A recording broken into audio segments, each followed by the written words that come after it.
Assalamualaikum warahmatullahi wabarakatuh. Jadi pada kali ini untuk mekanika rekayasa statis tertentu sudah melewati UTS atau setengah semester, dan pada kali ini pertemuan 9 akan dibahas mengenai portal statis tertentu. Di mana pada pertemuan-pertemuan sebelumnya telah dibahas mengenai struktur statis tertentu pada balok sederhana baik dengan beban terpusat maupun beban rata, dan juga tentang struktur jepit. Jadi untuk selanjutnya pada kali ini akan dibahas mengenai portal statis tertentu. Nah, jadi pada struktur portal terdiri dari balok, ini balok dan tiang yang dibebani muatan di atasnya dan akan timbul lenturan pada balok ini saja dan akan meneruskan gaya-gaya tersebut ke tiang berupa gaya normal. Balok pada sistem demikian sama dengan balok sederhana. Adapun gaya yang bekerja pada tiang lazimnya berupa gaya horizontal, nah tidak berpengaruh pada balok.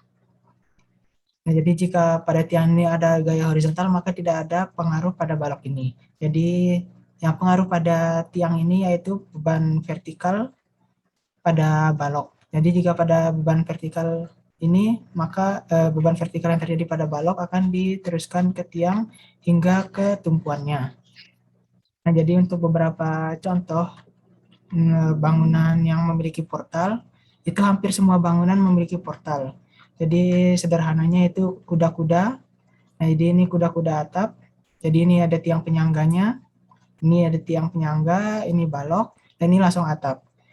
Jadi ini merupakan contoh sederhana penerapan portal dalam bangunan, terutama untuk gedung bertingkat juga itu merupakan struktur portal yang berupa portal-portal gabungan. Jadi portal ini sangat umum dan paling banyak ditemui di struktur bangunan. Jadi struktur portal itu ada beberapa jenis. Jadi ini ada portal sederhana atau portal simetris.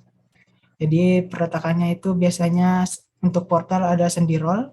Jadi ini sendirol, ini bentuknya simetris, dan ini merupakan sambungan kakunya. Jadi di portal ini terdapat sambungan kaku yang menghubungkan antara balok dan tiang ini. Jadi di sendi menerima reaksi vertikal dan horizontal, di roll hanya vertikal saja. Kemudian ini ada portal tidak simetris. Jadi salah satu tiangnya itu ada yang miring dan peletakannya juga miring. Kemudian ada juga portal jepit, di mana pada portal jepit ini untuk sambungan di ujungnya ini tidak memiliki peletakan, jadi hanya dijepit ini saja. Ini sangat umum ditemukan juga, biasanya umumnya pada balok cantilever ataupun tiang listrik juga. Jadi misalnya ini bisa dianggap sebagai contoh lampu lalu lintas itu. Nah, itu bisa juga dianggap sebagai struktur portal jepit. Jadi elemen yang terdapat pada portal itu ada batang horizontal, bisa dan vertikal. Kemudian bisa juga berupa miring. Jadi elemen-elemen ini tersambung secara kaku. Jadi sambungan-sambungan ini dapat menahan momen. Jadi seperti yang telah dijelaskan sebelumnya, jadi pada tumpuan sendi ini ada 2 reaksi tumpuan dan 1 reaksi tumpuan pada roll. Kemudian ada 3 reaksi tumpuan pada jepit. Jadi untuk reaksi perletakannya ini dapat dicari dengan 3 persamaan, bisa dengan sigma H, sigma V, dan sigma M untuk perletakan jepitnya ini. Kemudian untuk bentuk portal itu sendiri terdiri dari beberapa macam. Yang pertama ada struktur balok dan tiang, di mana pada struktur balok dan tiang ini balok menumpu pada tiang, atau biasa pada bangunan nanti di sambungan ini terdapat yang namanya hubungan balok dan kolom. Jadi misalnya ini merupakan beton bertulang, nah ini tulangannya kolom ini bersambung dengan tulangan balok ini.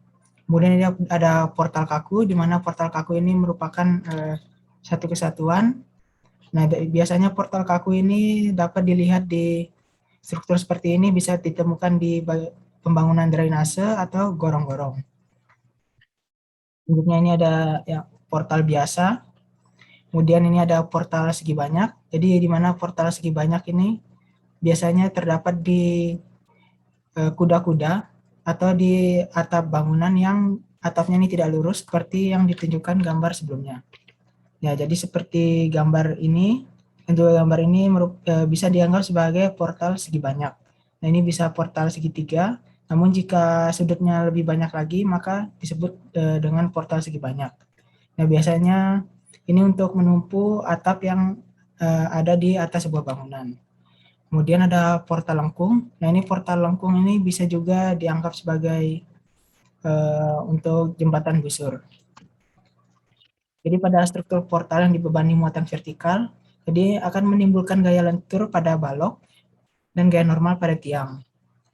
Jadi untuk bentuk-bentuknya umumnya pada seperti ini. Nah, ini hanya bentuk umum, dan di lapangan atau pada pelaksanaannya bentuk portal itu bisa lebih banyak lagi dan variasinya lebih banyak.